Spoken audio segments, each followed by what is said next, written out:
What's up? I'm Practical, and today I'm going to be teaching you how to do Muck Tuah, which is the one cycle muck fight that saves about 30 seconds in the 90% run, and I guess all other runs as well. Now before we begin, it's highly recommended that you get some apple juice for this trick because you're very prone to dying when you're attempting Muck Tuah. Now I'm on a new completed game file, so this is normally supposed to have a whole bunch of thorns, but when you're in the forest layer, if you come over here and grab this box, there is an apple juice in it. And if you're able to carry this apple juice all the way over to feast layer, then this is some good insurance for the trick. Now you don't need apple juice, you can actually get through just fine without it, but it's recommended as a backup because if you fail Muck Tuah and you die, it is quite costly in time. And apple juice is not too much slower if you are doing the Kong strat here, where you like punch through this tree and then charge punch through the vines. But if you are doing the safer route, which is like going through these currents up and over, it is a little bit slower, so keep that in mind. Okay, so I'm loaded up into the file, the muck fight's down there. I'm not going to have the apple juice here, just to show that it is possible without it. But once again, I highly recommend that if you are able to keep an apple juice all the way over here, it's a good idea to go get the one in the forest. And one more thing to mention, I am playing with the Pro Controller 2. So this is the Pro Controller made for Switch 2, which has the grip buttons. I currently have these assigned to the left D-pad and right D-pad to make it easier to switch between Bananzas. Now, I believe it's still possible without it, but I do really recommend that you get this. Of course, not everybody will be able to get one, especially with its price range, but do keep in mind that it does make it easier at least. So I'll be showing you with this GL and GR setup. Now there's a lot of different ways to do Muck Tuah. I'm going to show you the way that I find the most consistent, but feel free to play around and join the Donkey Kong Bananza Discord, speedrunning Discord, to see how other people do it. But this is how I find it the most consistent, and I hope that you find it consistent as well. So before even beginning the fight, you want to grab some salt from this pillar, from elephant. So you just want to go down, grab some balls. 4 is ideal. You want to have 4. You could get 5 with 3, but 4 is ideal. And if you want 5, you can grab one more with 5. And then once you have it, make sure you get down to the fight before your Bananza runs out. Going to the fight with 5 balls is perfect. And now you're ready to start the fight. The first thing we want to do is instantly turn into elephant and bring out a ball and get close to it and swing. That's step number 1. You want to get close enough so that you're not taking a whole bunch of damage, but not far away where you're missing the shot. It takes a while to get used to that first interaction. A key point is that you want to be a little bit to the left of the center of Muck. So like if this is the center facing him right here, you want to just be a little bit to the left when you're doing your swing. If you're to the right, I've found that it just doesn't work quite often. I also like to aim the camera down to make it a little bit easier to tell how close I am. Boom, that's close enough. And you see I barely took any damage. So if you weren't already doing that in your runs, then congrats, you're already saving some time. So I'm going to show you the next step to this, which is switching to Kong Bananza right after the swing, and then doing as much damage as possible. Skip, aim it down, that ball over here, and then swing, switch, and then boom. So that's the next step. So far everything's quite standard, so now this is where the Muck Tuah magic comes in. After I am done hitting him and I get to the damage gate, the string's going to slow down a little bit. That's where I'm going to switch over to the Elephant Bananza, so hit D-pad left or the GL button, and then I'm going to bring out a chunk with ZR, and then I'm just basically mash ZL and ZR. So this is what it looks like.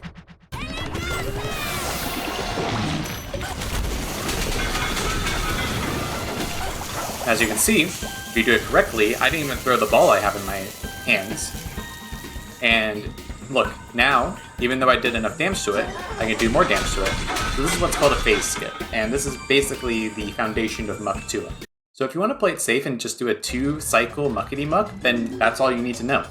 Once you get that hit where it slows down and you bring up the salt orb and he stays there, then you're already good just to do a 2-cycle. And as an added bonus, once you get that space skip, phase 3 turns into phase 2, which means he's going to do a calmer attack. He's not going to be jumping around as much, so it makes the final hit a lot easier. So if you just want to play it safe and do that, then you can stop right here. And you've done enough. It should save about 15 seconds that way. Okay, but for the true gamers that do want to do true Muck Tuah and get the full 30 seconds and one cycle this boss, this is where things get a bit more intimidating, a little bit more scary. It's also going to be a lot more dangerous. This is where the apple juice comes into play. So, after I bring out the salt and I do the first phase skip, I'm going to immediately switch back to the Kong Bananza and repeat the same thing, but with a little bit of a twist to avoid taking as much damage as possible.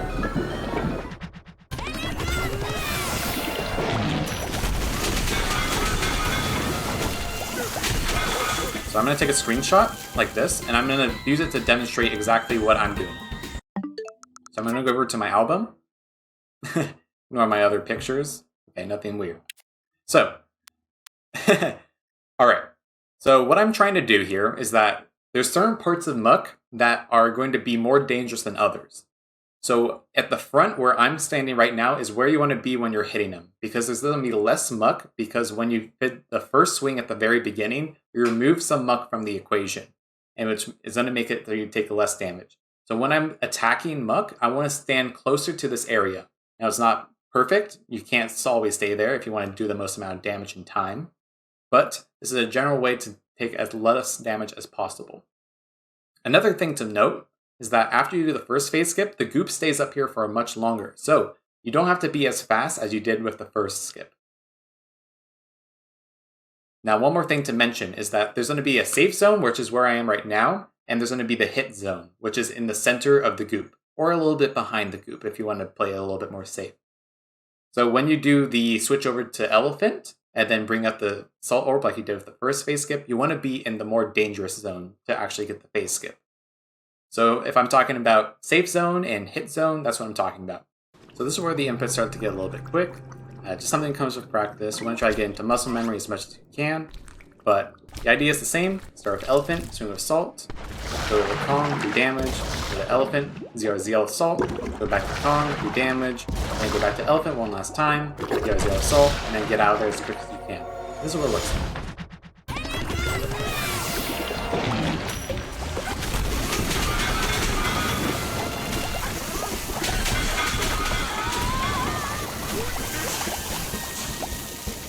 As you can see, I'm very low on health, but now I can just do the final hits right here, and I can end the fight if I want to.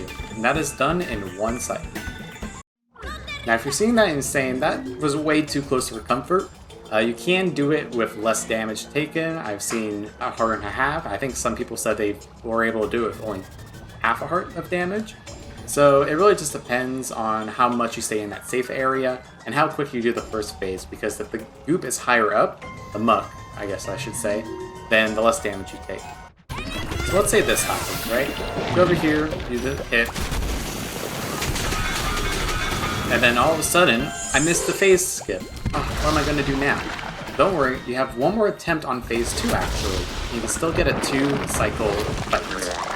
So once again, I'm going to go over here. I'll be a little bit quick with this one. And then there we go. And then now I can just finish off the fight, and as you can see, I can finish off the fight in 2 cycles. So while making this tutorial, I accidentally found a safer but a little bit slower strat to make sure that you don't really take a lot of damage. So I'm going to try to show it off here. The key difference is that I'm going to pull away after the first phase skip.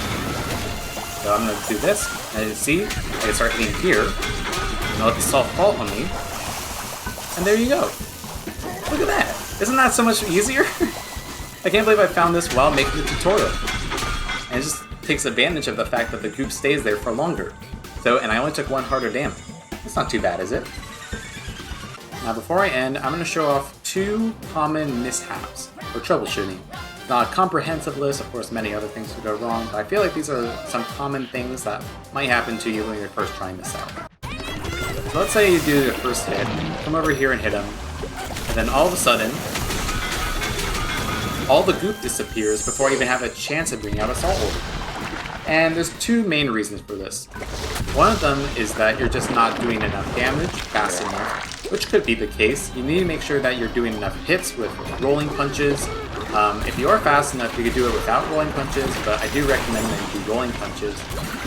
But the other thing that could go wrong that you may not realize is that you're not switching the Kong fast enough.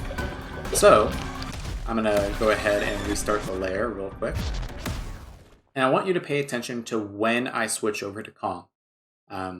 If you look at that previous example, if we go back, you see I switched to Kong after the slowdown happens. And this is something that you could probably fix. So I'm going to go over here and watch when I switch over to Kong. You see how I did it basically instantly after swinging? That's just kind of something that you need to get used to. Even before you even know that you were able to get Muck there, you do want to switch over to Kong, because that'll give you your best chances to do the face spin.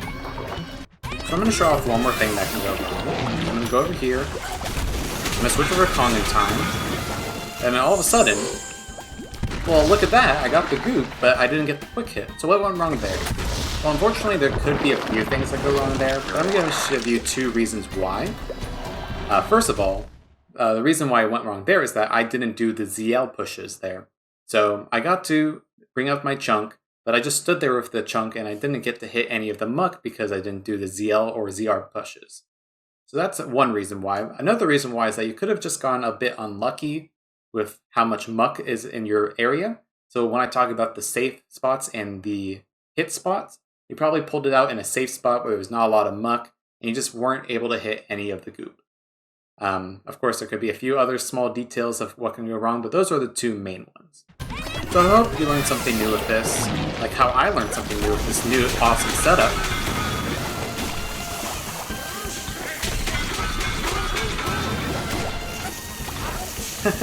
And I hope you enjoyed the video. If you do enjoy, please leave a like and subscribe. I'm trying to get a 1-1x, and hopefully by the time you watch this, I already have it. But it's been a bit of a struggle. I would appreciate your support in checking into the stream. But if not, thanks for watching, and I see you next time.